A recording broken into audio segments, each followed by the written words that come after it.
Let me just welcome everyone, anyone, and everyone who is here to participate in this scientist speed session with our guest physicist, Dr. Laurel Winter. Welcome. Thank you. You are in the right place. This is your chance to ask questions to a scientist, to a physicist in particular, right? So all those things that you always wanted to know about, what is it like to be a physicist in the real world? What do they study? What do they like to snack on, right? This is your chance to ask all the questions. We have the chat open today, and that is how you can engage with us. So make sure to put your questions into the chat, and Carlos and I will make sure to get them asked, as well as some of our own questions. But we'll start with just sort of a primer, right? About, Los Alamos, the facility at Los Alamos, Laurel's area of study, the whole 9 yards. So take it away, Dr. Winter. Thank you. Whenever people call me Dr. Winter, I feel like so official. It's nice. So yeah, thank you all for coming. So I'm going to give you a little bit of background about myself and here in Los Alamos at the Pulse Field facility where I work. So I've now covered up my top of my slide with my picture. Okay, so I work at the Pulse Field facility here at the MagLab. We are located in beautiful Los Alamos.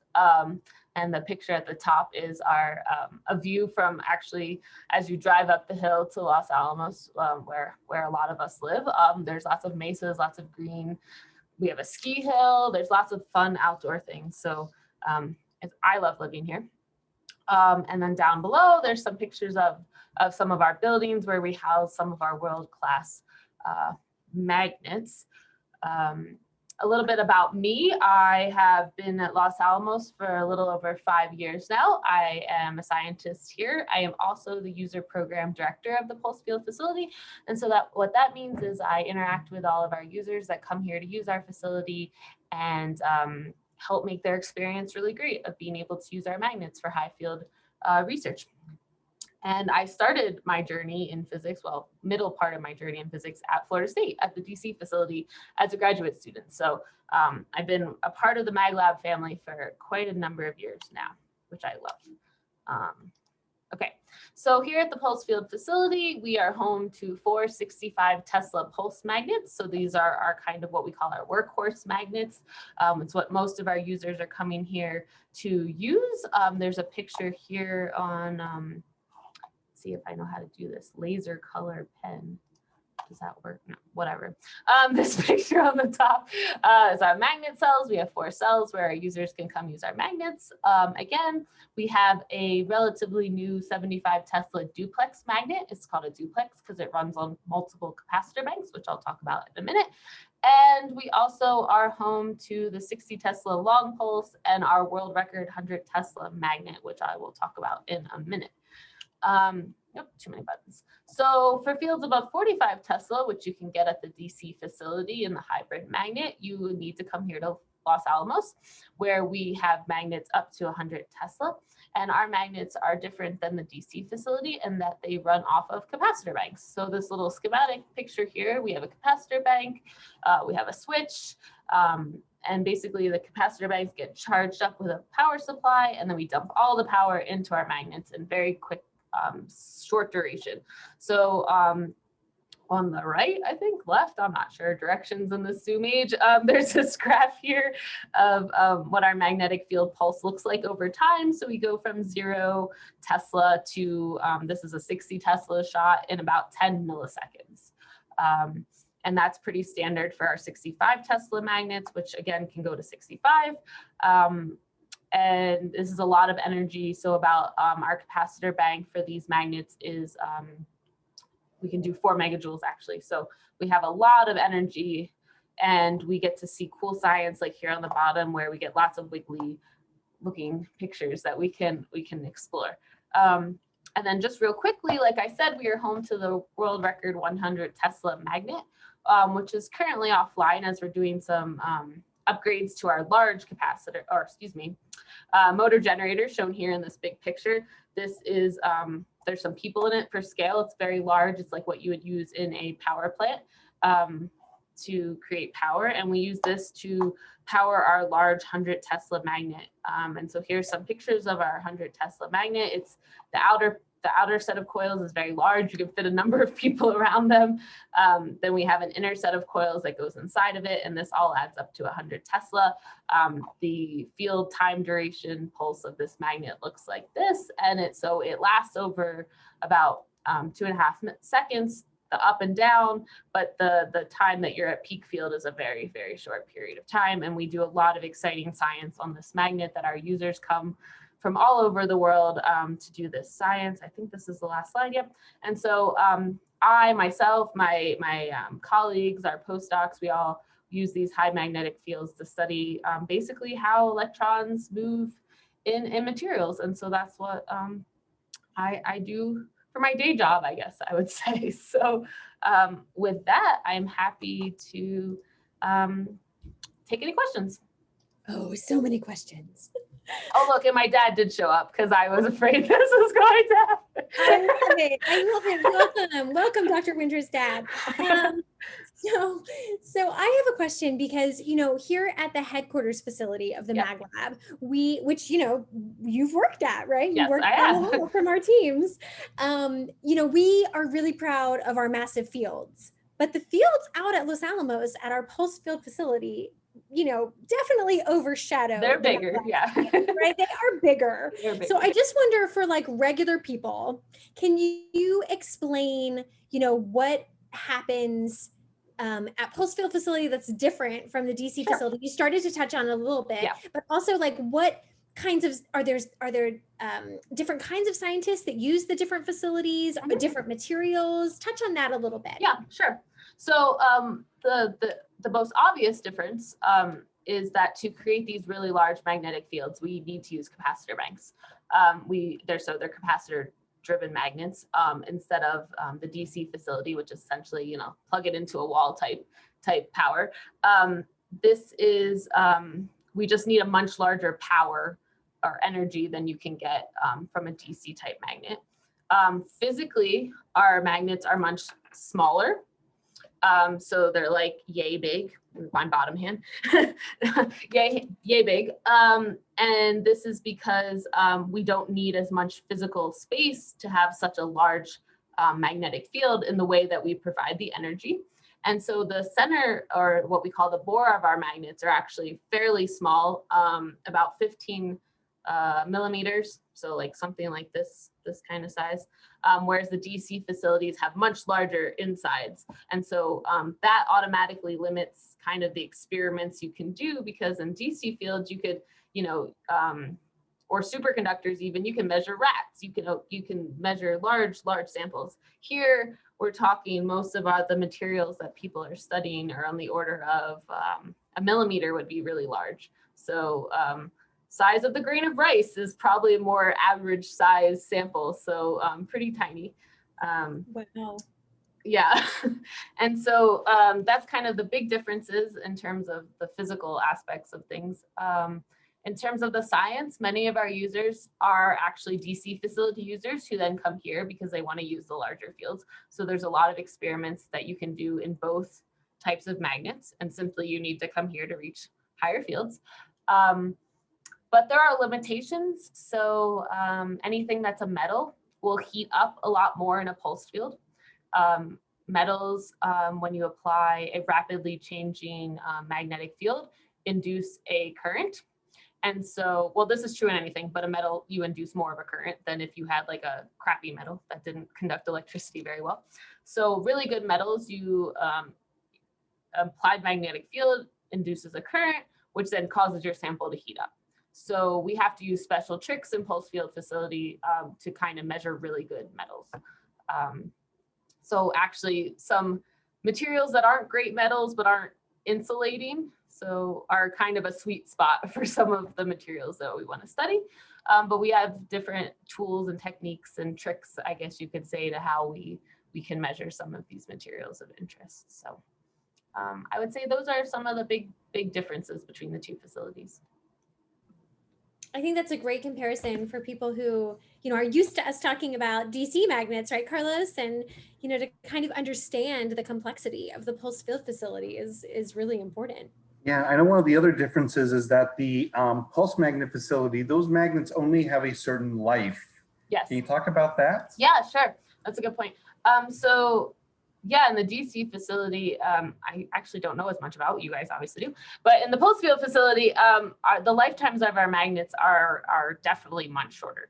And we actually do expect the magnets to fail in a relatively regular basis. So after the 6 years I was in a DC facility working as a graduate student, I was unaware of any failures or anything that, needed a magnet to be changed. I would say here a magnet fails at least once a year. Like a given magnet will fail within a year usually in normal operations. So we tend to have multiple failures a year if we're running 465T magnets.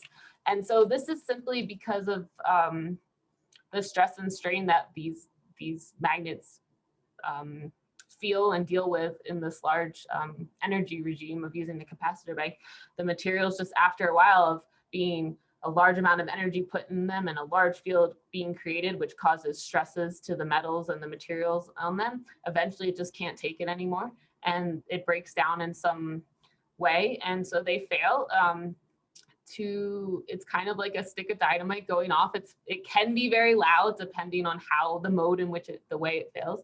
And so we take a lot of precautions when we use these magnets to keep the people safe, and also all of the other aspects of the experiment safe, so that we don't have to replace everything. We just need to replace the magnet. So our magnets sit in what we call blast boxes. Big, strong, like a fiberglass plastic type boxes so when the magnet fails, it's all contained inside the box and you just get a lot of noise, some smoke, and cryogenics boiling off. So, but yeah, we expect our magnets to fail. So it's kind of a fun, not fun part of the job. I was lucky. I've only been to Los Alamos once. I've only been at the MagLab section 2 days, and while I was there, I heard a magnet fail because we were in a separate building, and they're loud enough that you can hear them several buildings away. We went back to check what was going on, and sure enough, the magnet had failed. We looked inside that cell, which is all closed off, and it's just it's just gray matter. A lot of that just gets I mean, it vaporizes. I had never pictured or thought about what it looks like when something is vaporized, but that is what happens when these materials are just completely vaporized. Coated with stuff that holding the magnet together. There's a very distinct smell. You can, if there's a what we call a soft failure, so it fails, but doesn't create a very loud noise or doesn't cause a failure that the experiment's actually affected, a very, very weak failure. You can still kind of tell because you'll smell it, and you can tell because all the carbons and the fiberglass and the glues that are holding the magnet together. So yeah, it's so interesting. So cool. Magnet dust is created. I love it. It's everywhere. That is so cool. Laurel, can you give us an idea of how much electricity is going into these magnets? Yeah, a lot. This is one of those things I should know better. So our capacitor bank is, we have a 2 megajoule and a 4 megajoule capacitor bank. So I think I will go back to my slide real quick as a cheat sheet. So a megajoule is 1 candy bar worth of energy, which doesn't sound like a lot, but if you, any of us here would eat a candy bar, and then, it'd probably take us an hour or two of strenuous hiking or something to burn off that amount of energy. That same amount of energy we effectively burn off, so to speak, in our magnets in the order of 10 milliseconds. So that gives you a little bit of scale. Also, my handy dandy cheat sheet said it's 1,100,000 watt light bulbs. So most of us have probably 100-watt light bulbs in our houses or something around that. So that's a lot of light bulbs. Yeah, if I'm doing my math right, that's so one of those magnets is using about 3 times as much electricity as the hybrid would be. That sounds about right. Massive. Wow, that's wow. Okay. It's a lot. I've got a geeky question for you. Ready? Yeah. All right. So what the 100 Tesla is the strongest one at Los Alamos, right? Mm-hmm. All right. So this summer. Non-destructive. Non-destructive magnet. Yes. So while I was talking with the students over the summer exploration series, which you joined me for, and I appreciate. I remember that long time. Yeah, I know, long time ago. One of the questions that they asked Brian Dalton, who's head of our DC field, is the strongest magnet we've got in Tallahassee is the 45 Tesla. And then they asked him, what Harry Potter house does that magnet belong in? So this question comes to you now. I mean, I know what that means, but. The 100 Tesla, based off of its mannerisms and how it behaves, is it a Gryffindor? Is it a Slytherin? Is it a Ravenclaw? Or is it a Hufflepuff? Great question. Great question, Carlos. Such a hard question. I know. That's why I love this question. I think this question allows you to go any direction you want. Yeah, I'm trying to think what direction I would like to go with. And while you're thinking about that, I'll tell you what Brian said. He actually said that the 45 Tesla hybrid would be, and I, as soon as I heard the question, I was like, oh, it's a world record holder. It's our prestigious magnet. It's a Gryffindor. And he goes, no, that's definitely a Slytherin. All right, so I was also leading away from Gryffindor, even though it is the world-class magnet. It is, it can be challenging and a little bit. I was thinking Hufflepuffy, just because of it's a little like, you know, it's a little flighty sometimes. It's great. It's awesome. It does great things, but it's the way in which it does it is not always what you would expect. So that would be. I love that answer. That's fantastic. So building on that question, Laurel, are you personally, I mean, you obviously know the Harry Potter houses well enough to respond to Carlos's question. So, yeah. Do you think of yourself as kind of belonging to any fandoms? Is there, you know, a fandom that you're proud to affiliate with? Oh, that's also a good question. Yeah, like tell us your geekiness. Nerdum. Yeah, a general geekiness, I would say, not a specific geekiness. I mean, I'm definitely a Harry Potter. I know it, but I wouldn't consider myself in the fandom. For a brief period of time in grad school, I was definitely really into Doctor Who. I really liked Matt Smith's Doctor, so I got really sucked into. Great answer. Revive Matt Doctor Smith, Who. Amy Pond. Period. Amy Pond. Yeah, the Matt Smith. Amy Pond. I love that, so I got really into that for a while. Trying to think. As a new mother, I've kind of fallen out of fandoms lately because I've been too busy to keep up with what's happening in the world. Nonsense. You just have to learn the new fandom. Well, so yeah, as a new mother, you've got to be watching Bluey. At that level, I just saw that on Disney. I was gonna look into that. We've been watching. You will enjoy Bluey. I am enjoying Bluey. I've been watching Daniel's Neighborhood. Daniel Tiger's Neighborhood on PBS. That one's that's good. Little kids. Love it. No, I think I'm generally like a crafty, nerdy person. I do a lot of I've gotten really into cross stitching lately. So like making quirky things I don't have any yet, but quirky things you can put up in your, office with cross stitching. I love that sassy cross stitch. Sassy cross stitching. Yeah, I love it. That's what I'm into right now. My level of nerdy. I love that. I love that so much. So I wonder if you could tell people, being a physicist at the world's strongest pulsed magnet lab is quite a path. Yes.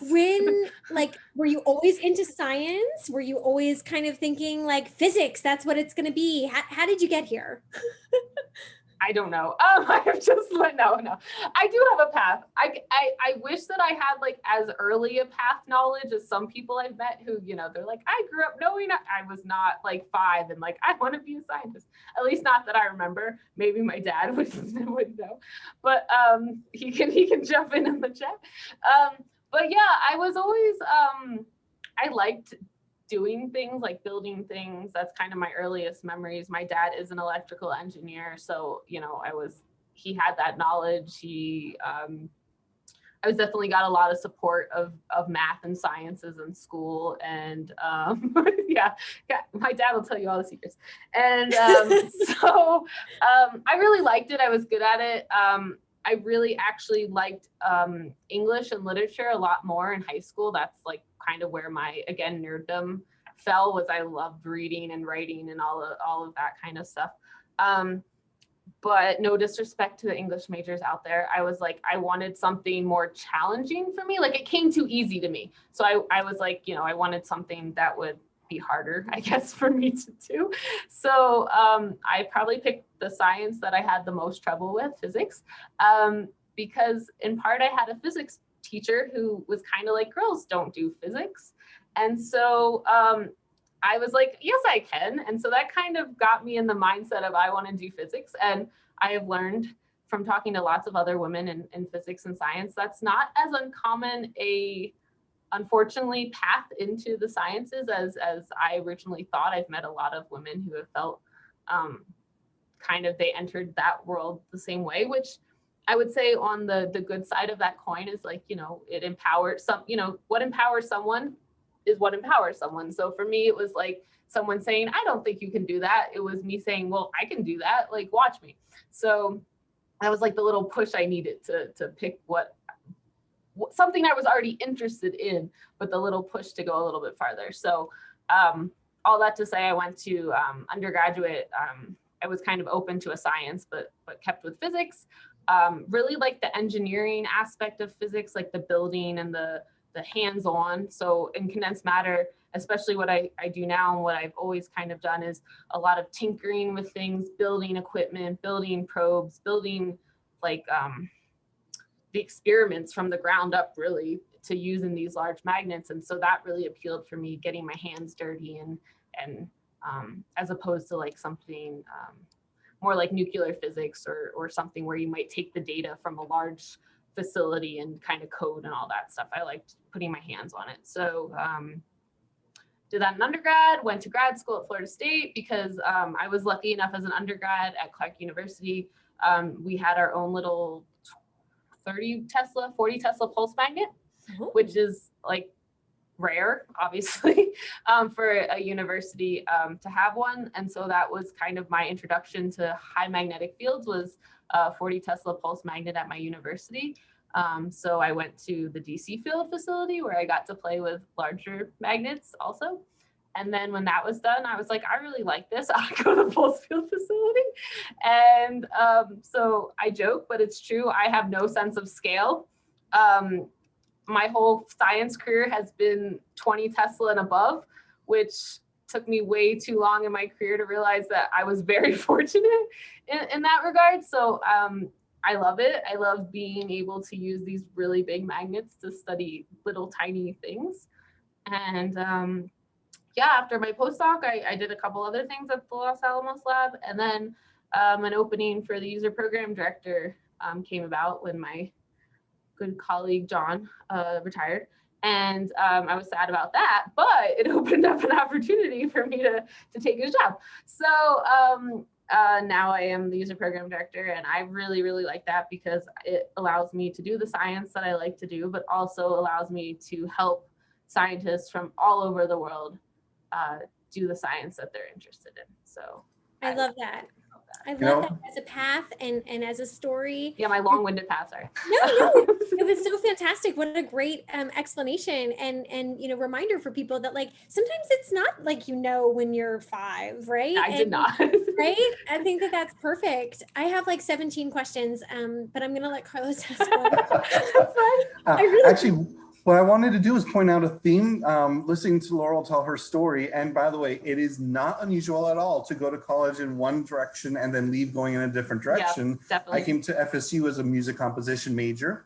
I didn't end up Very there, different. obviously. Oh yeah, I went from music composition to, ready for this, physics to science education. And as soon as I picked science education, I was like, this is where I belong. I felt it, I knew it.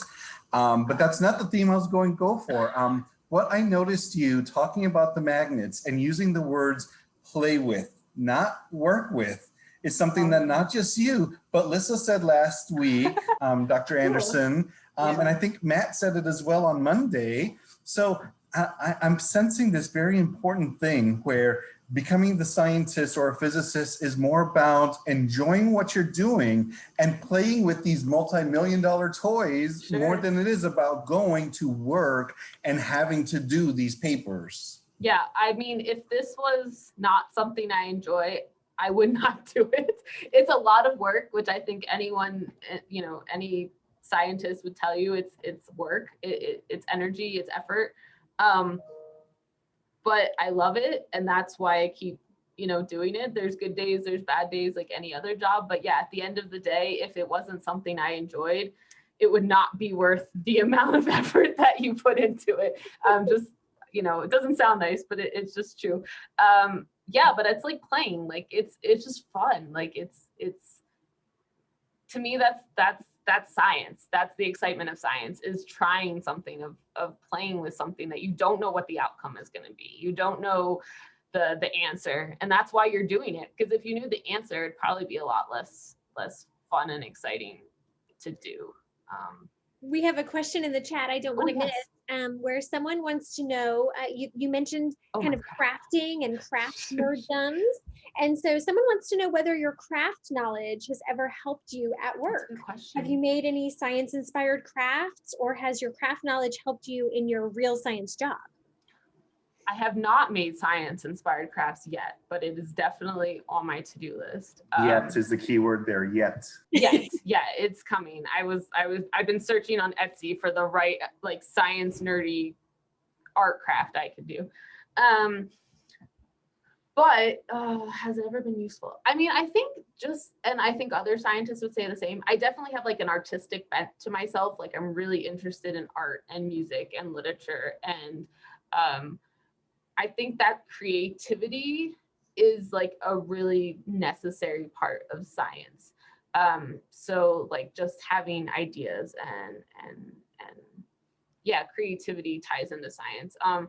I would say I think in kind of a creative, colorful way sometimes, I guess is the way to put it. So when I'm trying to organize something that's really complicated at work, I really like to label things with different colors. And so like when I analyze data, I'll make a lot of graphs in like rainbow colors. And it's like a quick, easy way to say, okay, like if I have a whole bunch of data that is at different temperatures, and as I decrease the temperatures, the colors go down in like a rainbow order. It's just like a really easy way to like immediately look at my data and say, this is the temperatures that I'm studying. And I think you'll talk to a lot of scientists and they'll say, you know, something similar, because I do think the two go hand in hand in a lot of different ways. Yeah, that kind of triggers a question for me, which is like, what about how science is portrayed in, you know, TV and movies is different in real life, right? When you watch science on a show, you're like, oh, it's not like that at all. Okay, I'm going to answer that question, but aside, my husband and I, when we first met, one of the reasons we like connected was because we both were really, and Carlos will probably like this, really impassioned about how the science portrayed in Iron Man was just ridiculously wrong and inaccurate. And like, just, it made us both so angry, and no one else understood why we were, like, other scientists didn't understand why we were so angry. And so that was like, we bonded over our just frustration of science in media. You mean human experimentation on your first round is a bad thing? Yeah, just like how they just made this new chemistry, this new element. It was just, and my husband's a chemist, so it was immediately like, this is preposterous. So anyway, so that's one of the things I would say in general, is that there is often just a very magical, like, bent to science in the media, or you know, TV and movies and all that. I would say the other thing is like, and it really depends, but there's, you know, that stereotypical nerdy scientist, like like if it's a guy, can't talk to women, or like just super awkward and can't dress themselves like a quote unquote normal person. Like, I like to pride myself on the fact that if you met me in public, you probably wouldn't guess that I was a scientist. Not that that's something to be proud about, because I mean, I want people to know I'm a scientist, but I think to me, it speaks to the fact that you can't just tell, like anything, you can't tell what someone's profession is just by looking at them or how they act. I used to give tours of my college. I was a tour guide, and I used to love to ask people what they thought I was a major in.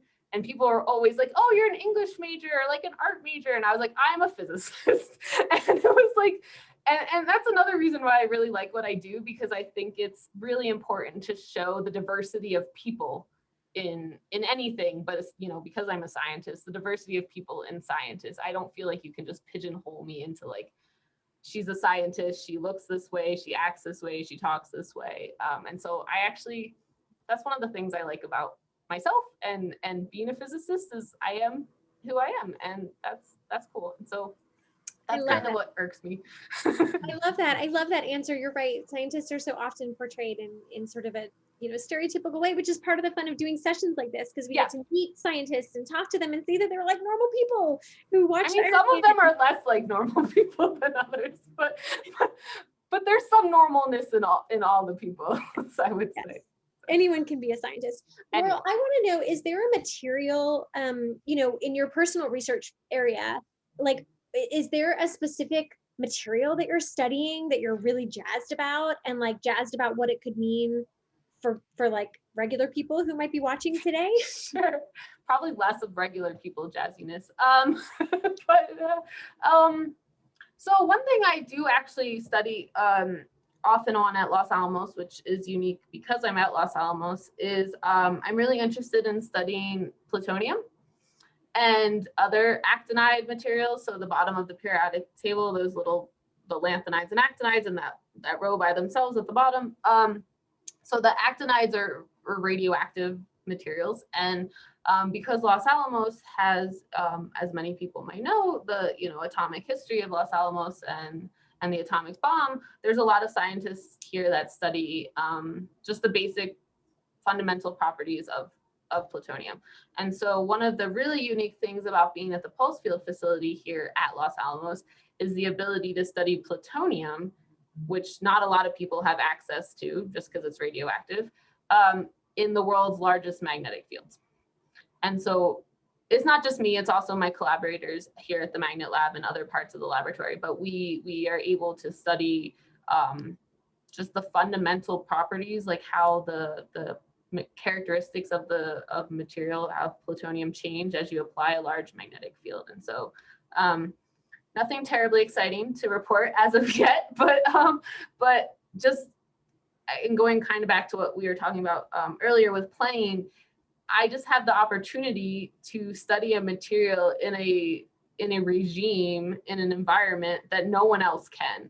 And I don't know what that's going to tell me. And that is what gets me excited, is just the opportunity to be able to do something that no one else can do. And even if it doesn't tell you something exciting, even if it just says, okay, you apply a really large magnetic field and it looks really similar to the way it did when you didn't apply a magnetic field, that's still information that we were able to get that no one else would have been able to do. So I like kind of trying to find the little pockets of science that no one else can really explore, because again, even if it's not a glamorous discovery, it's still something that you can say, well, I did this and no one else could do it.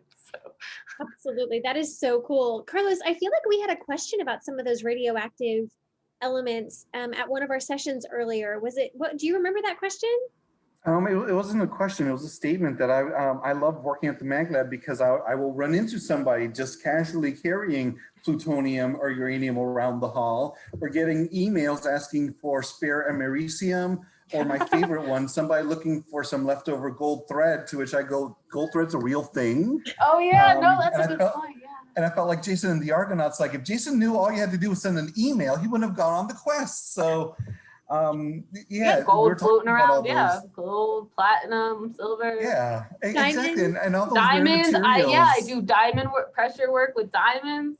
Yes. Yeah, Ryan Bomback I think works with emeralds or rubies or one of those. So yeah, we use rubies with stuff. Ryan does a lot of cool actinide, americium, which is in metal, not metal detectors, Smoke detectors. Smoke detectors, which I never knew. So cool. So I cool. only found that out because you can purify the americium in smoke detectors to make homemade uranium, but I didn't say that out loud. So. Yes, yeah, we'll cut that one out of the recording. If there was someone, like if somebody made a movie of your life, who do you wish would narrate it? Oh, Ooh, that's not where I thought you were that's going not with where I that. thought I mean, I didn't have an answer to the other question either. Answer whatever question you want. Right? Oh, I like the narrate one though. I like the idea that someone would be narrating my life with someone with a cool accent, like that's not American, because that just sounds like it'd be. Patrick Stewart. Oh, Patrick Stewart would be awesome, and he's got cool certain science nerdiness behind him. True. Oh man, I'm drawing such a blank. Kristen, is it Sir Ian McKellen that has been to the MagLab? Sir Ian McKellen Magneto has visited the MagLab once upon a time ago. There's a suggestion for you, Attenborough. That would be clutch. That would be perfect. And looking at the comment before that too, your notebook is getting a shout out. Somebody says you've got the neatest notebook. You got to show those to us, please. Do you have a lab notebook nearby? We want to see. I definitely have lab notebooks right nearby. Proof or it didn't happen, right? Okay, well this isn't science, but this is like my to-do list. Oh, that is a very neat lab notebook. Let's see if the research notebook. I have a lot of notebooks because I've been doing this for a while. And my notebooks are a hot mess. There's another craftiness. You got to draw pictures sometimes. Like this isn't super neat, but you know. Oh my goodness, That's that is really so nice. cool looking. So yeah, I'd frame that and put that on my wall. To draw things. If you can draw a cube, you know, a square, basic shapes is useful. If you had a boat that you got to name, what would you name it? I'm just like Bodie McBoatface. That's all I can think of when you ask that question. Does that make me really old? I don't know. I just love that you know that reference too. That makes me so happy. Yeah, those of you that missed that one, that was a classic in citizen crowdsourcing a name. And, I don't even know what year that was, but yeah, it wasn't too long ago, but it was a classic story in asking people for ideas and suggestions. And you know, sometimes Bodie McBoatface wins, right? That's all I can think of. I That's all that pops into my brain when I say name a boat. Bodie McBoatface was launched in 2017, so it wasn't that long ago. Yeah, and I love it. I actually love it as a choice too, because it's actually like hilarious in and of itself, and it's a memory of like a big fail. So it kind of wins on both words. I feel like I would want something punny. Like my husband's really a pun person, and I think that something like a boat would deserve a good pun name, if not Bodie. I think that's great. Is there even such a thing as a good pun? Like all the best puns are the worst puns. Exactly, right? So but that's like what makes them so good. The worse they are, too. kind of, the better they are. It's ironic. Exactly. Since you had such a strong literature kind of foundation, do you have like a favorite character in literature? Just like someone that you're like, oh, I love. I don't know. That's such a hard question. Or a favorite book. Or a favorite book or something. And to simplify it, even it could be your current favorite literature crush. It doesn't have to be the all-time. Because I've read some books where I just fall in love with these characters, and then the book's over and you're like, okay, next book, next love. Yeah. Yes. I have a lot of, I would say, like favorite authors. Like I really like how they write. So Brandon Sanderson, I think he was helping rewrite Wheel of Time. I can't remember. My husband would be cursing at me that I can't remember, because he got me hooked on this guy. But he writes like science fiction fantasy books, but they're really well grounded in like good science, so to speak. Like they're definitely fantasy, but they've got good science elements. So I really like they really big world fantasy building books. The Three Body Problem, whose author I cannot remember. They were Chinese books that were translated into English a couple years ago. They have been great. They're like the most scientifically sciencey science fiction I've ever read, like, physics. Those are by Lucy Shin. Yeah, they're really good. They're really creative. You don't know where they're going. Even the end, you're like, what? I didn't see that coming. Like, you couldn't guess. So those are great. Right now, what am I reading? We got a Dan Brown reference in the chat box. Dan Brown's not bad. I'm not a huge history person, or like mystery. He's not history, but more like mystery type. But I have read all of his like Robert Langdon, all of his those books, which I like. Those were good. I read basically everything other than non-fiction books. I don't like to read things that are real. But I tend to stay away from those things because like people always suggest like interesting science books that are factual and all of that, but I spend my day job doing all of that. So when I read, I want to read something that's not life and fantasy. So I tend to stick to the more fantasy side of reading for fun because it's enjoyable. So I totally. What about music? You mentioned music earlier. So you're in your lab, you're just not researching, but you're writing. Sure. What are you listening to? When I write, I have to write to something that doesn't have lyrics. Otherwise, I will get very distracted and just Another theme that has brought up by other scientists. Impossible. So I've been doing lately a lot of soundtracks, like to movies or television. I found that's really good, or even video games sometimes have like amazing like soundtracks. So Outlander, also books that I've read, which are a little out of my wheelhouse but enjoyable. I really like the soundtracks to those shows because it's like Celtic kind of music. And there's no words. So I've been listening to that a lot when I write. But for a while, Westworld had this, I got really into that soundtrack.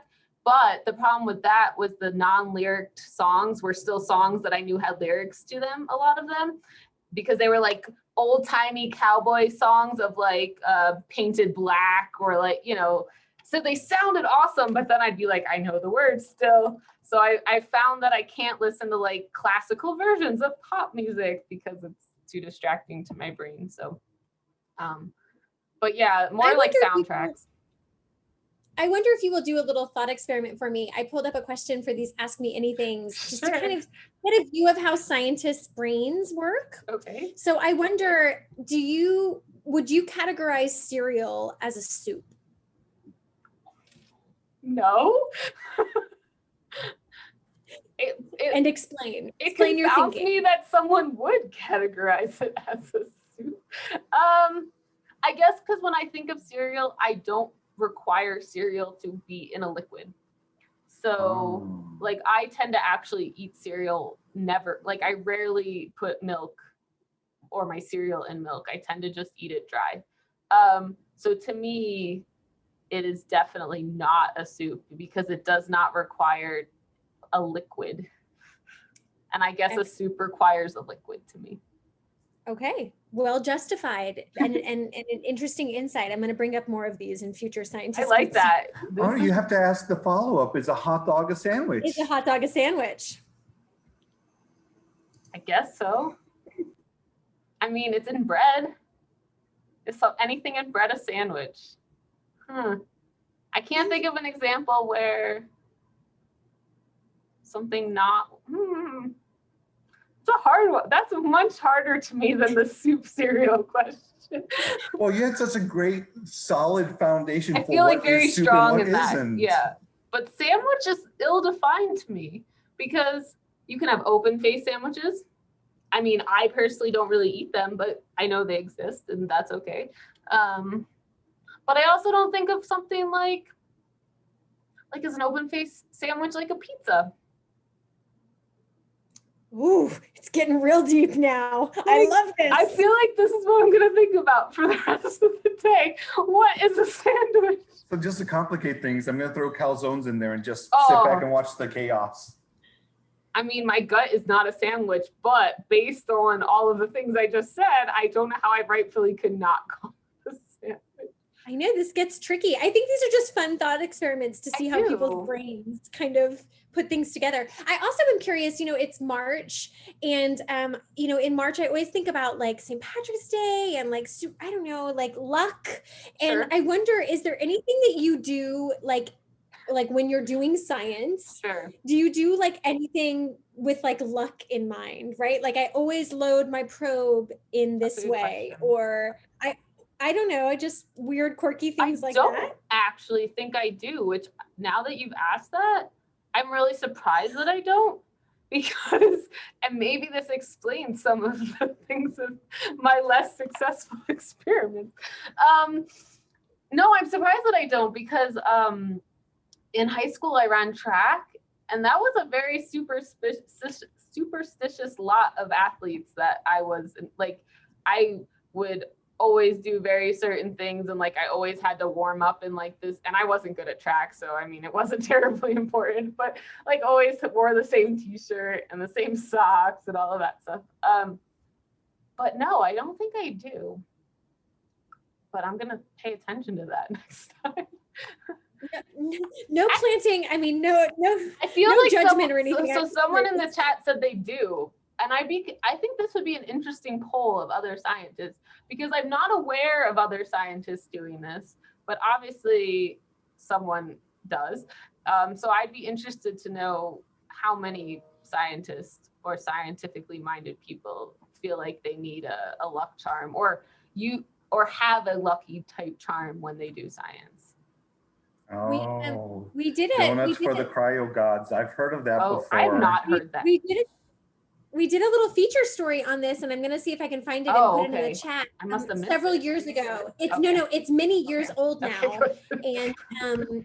And at the time, it was like, I think it's when I first had this thought, but if you're curious to read more about scientists who look to luck, there's a feature story I just put in the chat for everybody. I mean, I definitely will say that I personally believe that luck plays a non-trivial role in science, especially the science that I and my colleagues do, where you have to know things, you have to have good ideas, you have to have a plan, but sometimes you just get really lucky. Sometimes you do an experiment and something miraculous shows up, and you never would have guessed that applying a magnetic field would create, this phase or this state of matter. So what I've noticed, and this goes along with what we have seen in the chat box too, is that luck and scientists may not be a thing, but luck and engineers is definitely a thing. Yeah, I was gonna say. And this is just from my observations from working around both sets of people. But I think engineers tend to push a little bit more on, hey, let's do this and we'll get lucky and see if it works, more than the scientists who are more lined up and not as reliant on luck for their results. I would say definitely there's a lot of scientists that would probably be less willing to admit that what they do relies on luck. I have no qualms in saying that sometimes you just get really lucky, but maybe people think that their luck is just that they're very smart and they've just made great, scientifically founded guesses. So. Yeah. I think that's just such a fun thing to explore in different scientists and the way that they practice. Little things they do, little quirks they have about, I always write with, a blue pen when I'm doing research results, or I don't know what you guys do. I'm not a scientist. Which is why it's so great to have these conversations and opportunities to ask questions. I put in the chat where this session's going to wind down in the next couple minutes. If you have a question, now is the time to put it in the chat. So don't miss your chance to ask your question, because you're just waiting for the right opportunity. Okay, it's now or never. No, not never. I'm sure we'll do more of these. You can find me. Carlos, you have any remaining questions? Things you're wondering about? We asked about music. We talked about geekdoms and fandoms.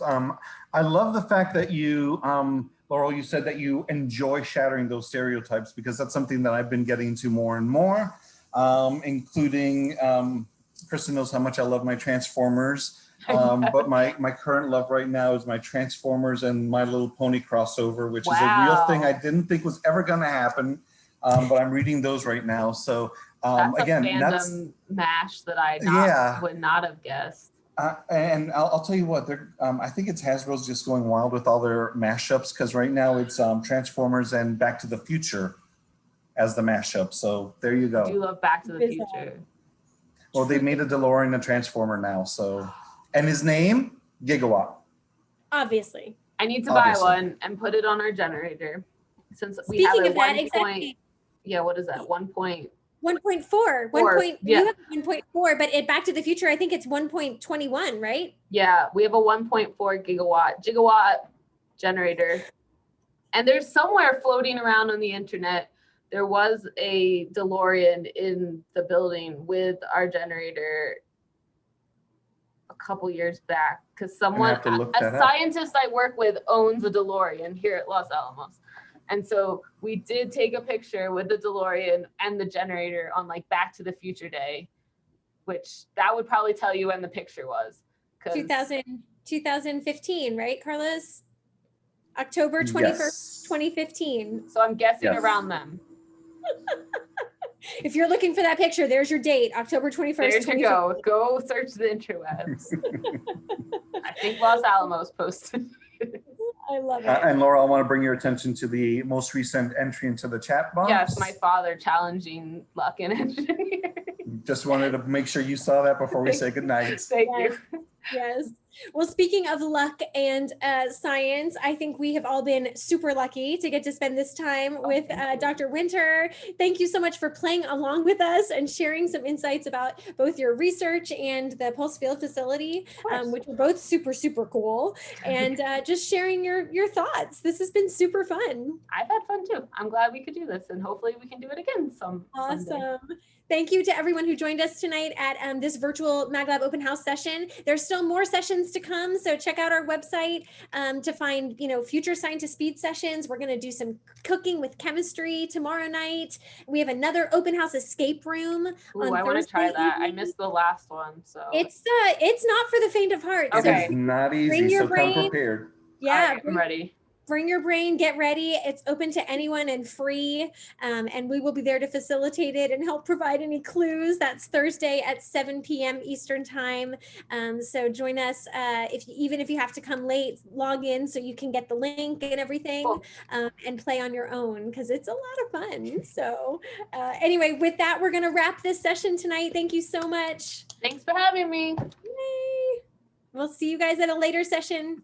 Bye, everyone.